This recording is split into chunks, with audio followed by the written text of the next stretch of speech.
79 foreign heads of state have appeared on the broadcast, 65 while in office.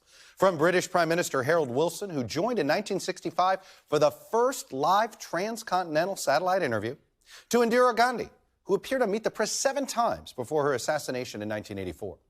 In April 1959, Fidel Castro appeared on Meet the Press for his first visit to the United States since the Cuban Revolution, and he declared that he was not a communist. I want to know where your heart lies in the struggle between communism and democracy. Democracy is my idea, real. But many people used to call democracy seeing things that are not democracy. I am not communism. I am not agree with communism. I'm deeply committed to democracy, not merely because it's a good ideal, but because for a country of India's vast size and great diversity, I think democracy, that is the people's participation, is the only way to make it function. It has always been our policy that Communist China should be in the United Nations, and if the issue comes to the United Nations, we shall support the entry of Communist China to the United Nations. I'll say quite plainly why. We have never in our country, and this goes for governments of all political colors, said that you only have those people in the United Nations, or that you only recognize them diplomatically, if you like them. Heaven knows I don't expect miracles if she comes into the United Nations, but you know there's been a lot of evidence through the refusal to bring China into the United Nations that it has driven China more into the arms of Russia than would have been the case.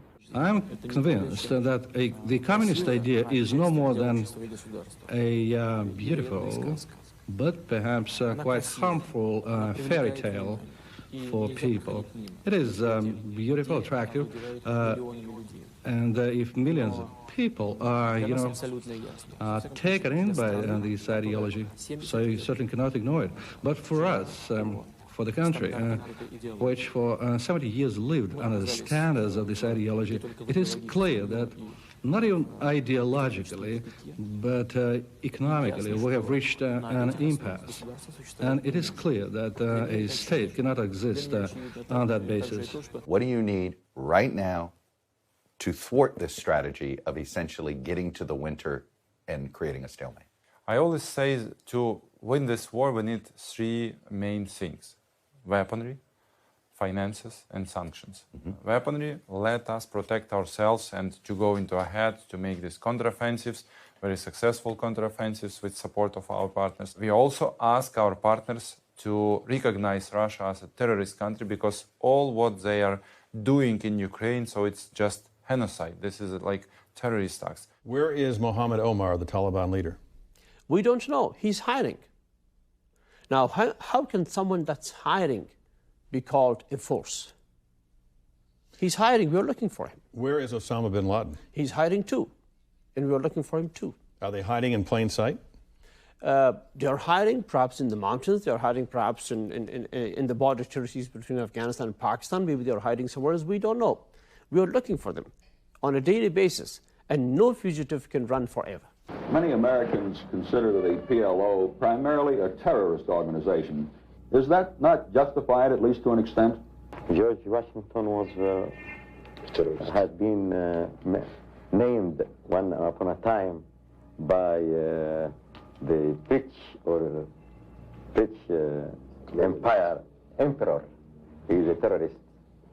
The Vietnamese recently, you used to call them terrorists too. The Algerians? The Algerians. But all the freedom fighters used to have this name before their independence. There's an impression in this country that peace in the Middle East is further away than it has been at almost any time in the long history of this conflict. Do you see any progress at all towards peace? That there's less hope for peace now than there ever was before, I do not agree to.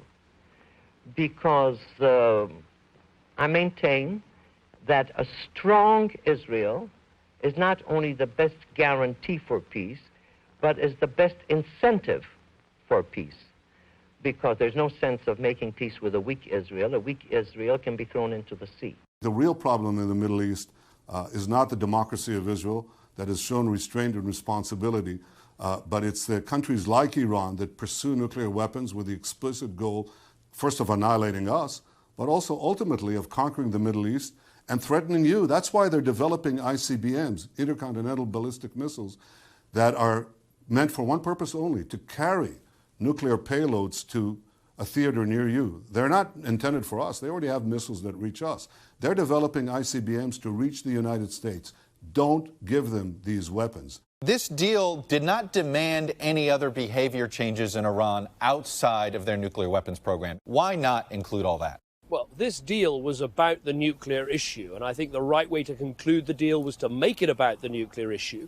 But, you know, we shouldn't be naive or starry-eyed in any way about the regime that we're dealing with, and I'm certainly not. I spoke to President Rouhani yesterday and said that we want to see a change in the approach that Iran takes to issues like Syria and Yemen and to terrorism in the region, and we want the change in behavior that should follow from that change. So we're not starry-eyed at all, and I'd reassure our Gulf allies about that, but actually taking the nuclear weapon issue off the table, that is a success for America and Britain and our allies, and we should be clear about that.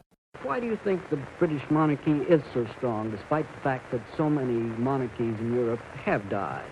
I think the British are more liberal in their outlook, and I think instead of most of the monarchies in Europe were really destroyed by their greatest and most ardent supporters. It was the most reactionary people who somehow or other tried to hold on to something without letting it develop into change. Have you ever thought to yourself, maybe it might be nice to be king, or have you thought, I'm glad I'm not king? Oh, yes, I'm glad I'm not.